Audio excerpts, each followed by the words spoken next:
กราบสบายดีพ่อแม่พี่น้องมัดสุขคนนะหมู่เพื่อนอันนี้มาเบิ่งเพื่อนนาเดชห้องนอนเพื่อนห้องนอนเขาเองนี่แหละ เด็กสาวนอนดินโทรศัพท์อยู่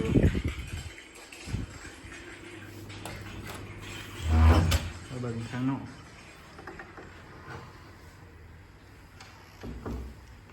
466ได้เฮือนกันดิตรงนี้เป็นห้องน้ำ มีอ่างลอยน้ำอีกเนาะมีอ่างลอยน้ำอีกตัวนี้ห้องเก็บเครื่องเพิ่นห้องโถงเพิ่นก็เป็น466ได้เฮือนเพิ่นได้มาเบิ่งเฮ็ดครัว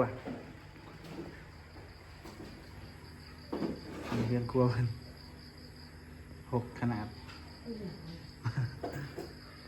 มันยุ่งมันยะขนาด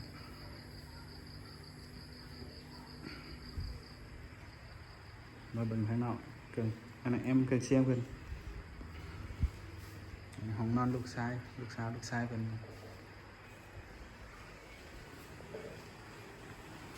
ทางหน้า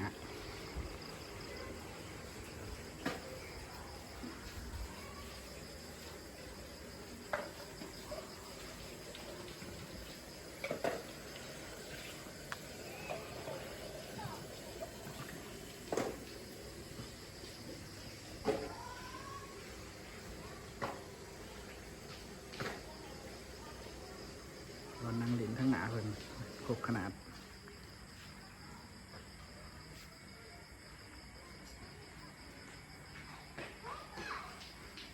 ไม่มานอนเลยนอนในหน้าเฮือนเนาะ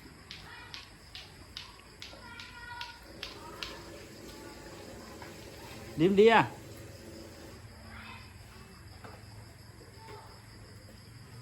อันนี้เจบีพลังเต้านม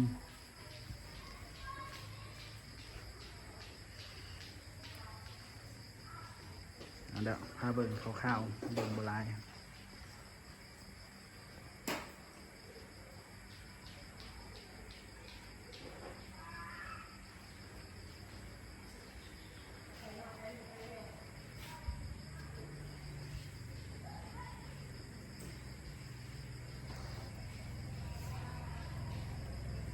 6ขนาดเฮือน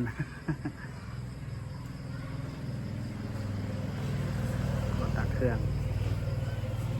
โซนนี้เป็นโซนตักเครื่องเนาะอ้าวขอบใจสำหรับผู้ใดที่เบิ่งก็กดไลค์กดแชร์ให้ได้เด้อ